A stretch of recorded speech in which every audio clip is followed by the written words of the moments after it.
In 1876, a man lies face down in the dirt outside Deadwood, South Dakota. His life ended by a single, precise shot from a .44 caliber revolver. In his pockets, investigators would later find $47 in cash and a gold watch, still ticking. In a town where men were killed for a handful of gold dust, the killer didn't take a dime. They didn't want his money. They wanted him silent. And nearly 157 years later, the Black Hills still refuse to stay quiet. This is the story of Henry Weston Smith. Hello, friends. My name is Marcia, and this is Midwest Murders, where we explore the unsolved cases that still haunt America. In 1876, Deadwood wasn't a town in the legal sense. It was an illegal settlement built on treaty land, which meant every person living there was technically trespassing. Gold had transformed pine-covered valleys into a chaotic tent city almost overnight. Roughly 5,000 people poured in, drawn by rumor, greed, and desperation. Just 3 weeks earlier, Wild Bill Hickok had been shot dead at a poker table. His murder was still fresh in the minds of everyone in town. Violence was expected. Justice was optional.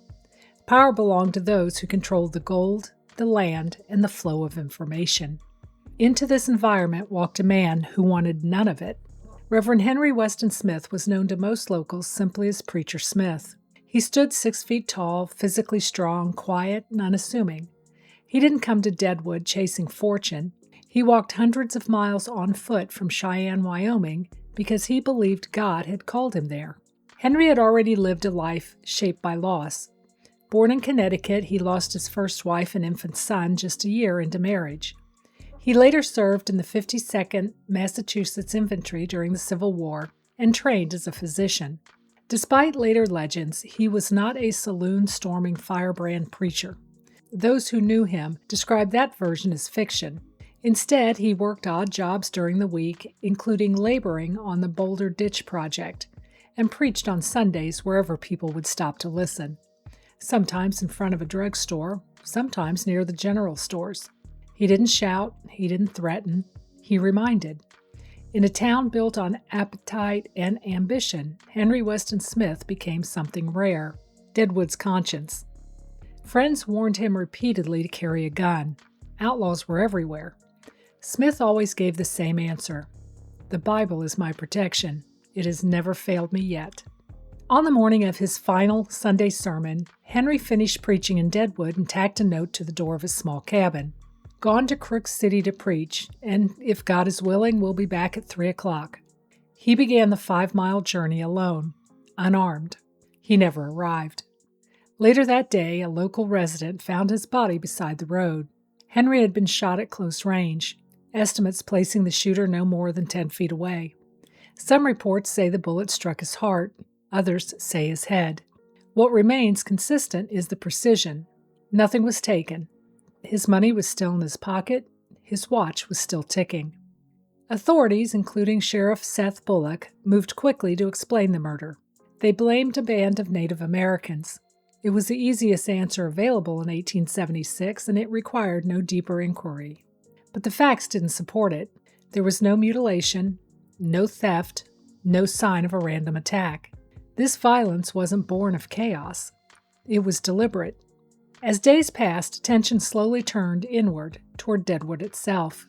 It didn't take long for suspicion to drift toward those who had the most to lose if Deadwood changed. Brothel owners and gambling hall operators worried that Smith's sermons on temperance threatened their profits. Then a darker theory surfaced. A woman named Kitty Loy claimed she overheard a conversation in a dance hall, men discussing the need to silence the preacher before he spoke publicly about a specific gold claim. One of the names she later associated with that conversation was Charlie Utter, a close friend of Wild Bill Hickok. The allegation was explosive, and it was never formally pursued. This is where the case shifts. Henry wasn't only preaching. He had founded the Deadwood Pioneer, the local newspaper. He also kept a detailed personal journal. As a physician and a former soldier, he was trained to observe, to document, and to notice what others ignored. He asked questions. He noticed patterns. He paid attention to land claims that didn't line up. After his murder, the authorities searched his cabin. His journal was gone. Someone entered Henry Weston Smith's cabin after he was killed. They didn't take his money. They didn't take his watch. They took his journal. He was a preacher, but he was also a doctor and a veteran. He was methodical, careful. In the weeks leading up to his death, he had been asking pointed questions about land ownership and gold claims. Names repeated themselves. Boundaries shifted. Something wasn't right. Whatever he had written down mattered enough that someone made sure it disappeared. The question is when? Did the killer know exactly what Henry was carrying? Or did someone else realize after the shot was fired that the greater danger wasn't the man lying in the road, but the words he left behind? If Henry had uncovered a system of claim jumping or gold laundering, he wouldn't have needed to preach it from a pulpit. He only needed to write it down. In a town built on greed and silence, that may have been the most dangerous thing of all. The journal was never found. No one was ever charged, and Deadwood moved on. But the unanswered questions remain, suspended between faith and profit, conscience and power, waiting for the truth that never came back out of the dirt. Popular culture gave Preacher Smith a different ending. In the HBO series Deadwood, he dies of a brain tumor. The real history is far more unsettling. Sheriff Seth Bullock wrote to Smith's family explaining that the only minister in the Black Hills had died in the harness. Henry was originally buried in Ingleside Cemetery before being moved to Mount Moriah and laid to rest beside Wild Bill Hickok, two icons of Deadwood, silenced within a month.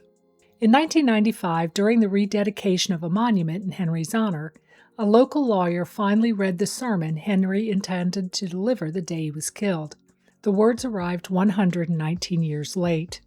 Henry believed his Bible would protect him. In a way, it did. It protected his legacy as the one man Deadwood couldn't corrupt and couldn't rob. The killer left the gold behind, but they couldn't bury the truth forever, and the Black Hills remember. If you have any thoughts or theories about this case, please leave them in the comments below. Until next time, stay curious, stay vigilant, and may the truth reveal itself in the shadows.